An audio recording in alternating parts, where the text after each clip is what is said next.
Welcome to the President and CEO podcast series, where every 2 weeks, President and CEO founder Paul Stukel discusses middle market issues with business leaders from across the nation. In this edition, we speak with Ken Beck, founder and CEO of CEO Connections, the premier peer-to-peer networking organization devoted exclusively to middle market CEOs. When I first got to Wharton, there was an article in the Philadelphia Inquirer that said Penn was the #1 employer in Philadelphia with 16,000 employees. And I thought this was odd. So I sent a letter, because back then it was letters, it wasn't email, right? I sent a letter to Sheldon Hackney, who was the president of Penn at the time. And I said, I said, dear Sheldon, it's come to my attention that there exists at the University of Pennsylvania a one-to-one correspondence between the number of students and the number of employees. Now, I could only assume from this that each student is entitled to a worker. Since I'm new here, it's time for me to choose mine, and I choose you. Let's get together and discuss our new relationship. And that's how I met Sheldon Hackney. And the interesting thing was, back then there was not an issue of security. I mean, he sent his assistant to make sure I wasn't crazy. But, then we sat down, had lunch, and we got to know each other a little bit. And so when I had this idea to start a student credit union, I went to Sheldon. I didn't go to the student life people. I went to Sheldon. I said, Sheldon, I'm going to start this student credit union with or without your help. If I succeed, the University of Pennsylvania will have the leader of the student credit union movement, a phenomenal hands-on teaching tool for the students, the only student credit union in the Ivy League, and great banking service for the students. If I fail, you'll have a black eye, and I'll graduate. and he laughed, he said, I see your point, and he immediately committed to depositing $100,000 of the university money in the student credit union at zero interest. And then he introduced me to all the senior Penn people. So I had kind of a unique experience as a Wharton MBA in that I was intimately involved with the undergraduate university. That same team, or part of that team for the credit union, started, it's interesting, we had a number of different business ideas coming out of Wharton. The computerized job listing service for college students. And this was, again, figure 88, 89, around there. We raised $500,000 from friends and family. We designed the software. We sent computers, leading-edge computers. These are the real leading-edge computers to 120 college campuses around the country. Companies were paying us to list jobs, but there's no internet. The internet wasn't commercial. I mean, there was an internet, but it wasn't commercialized. Yeah. Al Gore hadn't invented it yet. Right, yeah. So we wound up, the technology at the time was we were sending floppy disks. We mailed out 120 floppy disks each week that would update each computer on campus. Companies were paying us to list jobs, students were finding jobs, and we were in great shape. And then that recession hit, and companies stopped paying us. And we were starving. I mean, there was nothing we could do. If we had known when the internet was going to be commercialized, we would have figured out how to hold on for that period. It was really only a couple of years later. I mean, this was about 91 when we were, when that recession hit, and really it was 94, 95 when all the money started being thrown in all these .com companies. Wound up then taking over this office furniture company, which was a turnaround situation. Built it, turned it around, built it up, actually 2 or 3 different times, and started acquiring other dealers up and down the East Coast. Acquired one in Manhattan. And I said, I should get involved in the Wharton Club. It's my competitive advantage. So I called. I said, hey, guys, I'd like to get involved. And they said, great. How'd you like to be on the board? Right? It's a recurring theme. Yeah, okay, right? So I said, all right.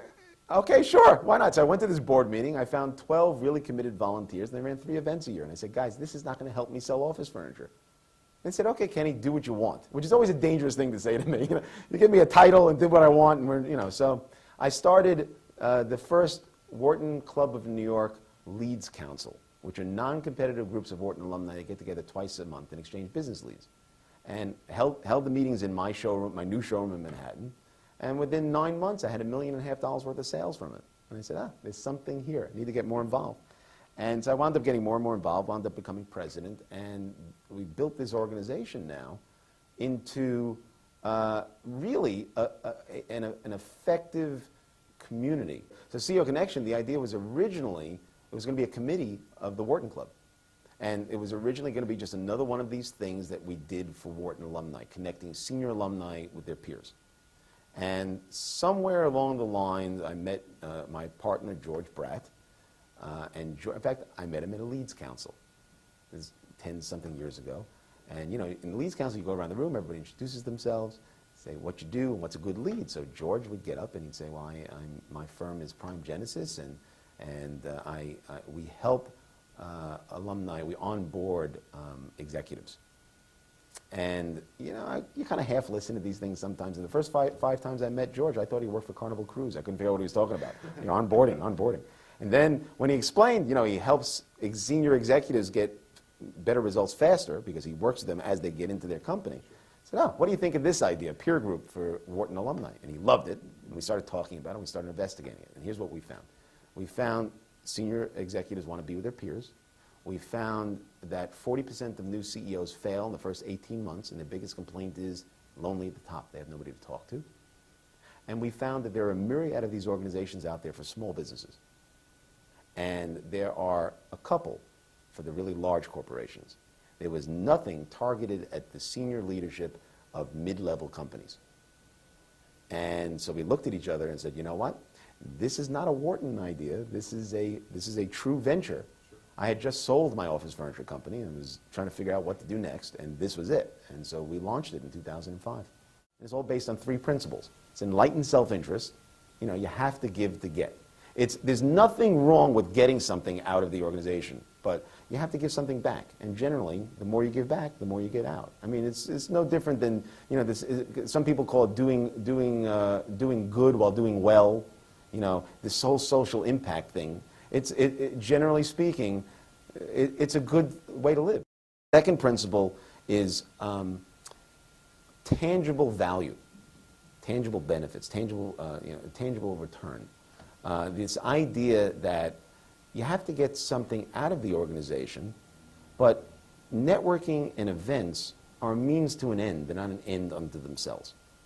And for too long, you know, people always talk, oh, I'm going to network, and that, you know, and they go to all these organizations, all these events, and they get business cards, and they go home and they take these business cards and they do nothing with them. That's, you know, that's the connotation of networking. That's not the purpose of it. You know, it's supposed to be about connectivity. It's supposed to be about building relationships so that when you actually do need something, you can tap into your network, and they'll help you because they want to. So tangible results is principle number 2. And then principle number 3 is small interactive events are more valuable than large passive events. And so that's why we went from those 3 major events to 200 to 300 events, meetings, and activities a year. The idea was rather have 15 people in a room getting some value than 150 people in the room getting, you know, listening to somebody talk. Vistage is focused on small businesses, and this is the next level up. We've been called YPO on steroids. You know, I mean, but the idea is, number 1, it's focused on the CEOs who are running companies of similar sizes. Number 2, a lot of the things we do are designed with those CEOs in mind. So let me give you an example. Vistage, you have a meeting, and I hate to just focus on Vistage because, like I said, there are an enormous number of these out there. They happen to be the largest for the small market, and they're a great organization. But you know, you have a monthly meeting. You have a group of CEOs, and you have a monthly meeting at their offices, and you go in depth, and it's a full day, and that's great. But the CEOs of this size company don't have the time to commit for a monthly meeting. So we've had to design things to fit their time and the time they have available. Created this infrastructure that allows them to have access to people, information, and resources, regardless of the amount of time they have available to commit and through the medium with which they're most comfortable. So we have an array of in-person opportunities, and we have our CEO boot camps, and we have our CEO forums and dinners and lunches, and all opportunities, all small, you know, all designed for maximum interactivity. Remember what I said before with Wharton Club, same thing.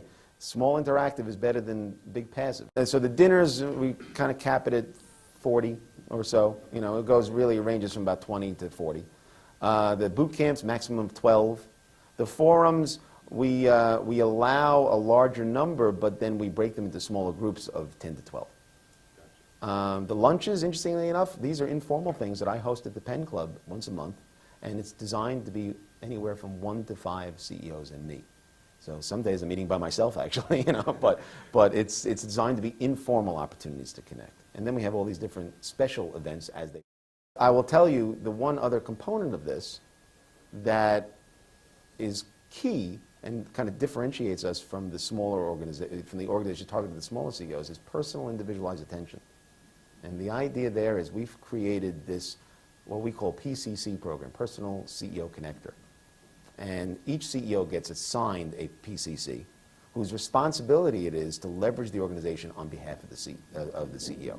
And the reason for that is, as we said, their second biggest complaint after is lonely at the top is they don't have any time.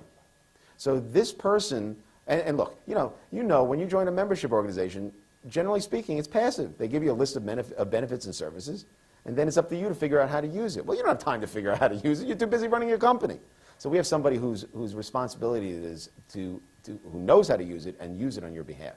So they'll reach out to the CEO 3 or 4 times a year and talk. Not give them something to do, but figure out what they need to be connected, and then actually make the connection so that all the CEO has to do is pick up the phone. We are the only organization that is focused on the CEO of the mid-market companies. And it's important, it's important that this view be heard. You have, just in the United States alone, these companies account for $3.84 trillion in the gross domestic product. I mean, forget about what goes on in the rest of the world. And 40 million jobs. And nobody's talking to them. And we are. And that's, I think it's really important for not only for them, but there's strength in numbers, but also for the country and even and the world in terms of how to best help the economy and help people find jobs and just help everybody succeed. Next up in our series is a discussion with Andy Monshaw, General Manager for IBM's Global Mid-Market. Thanks for watching.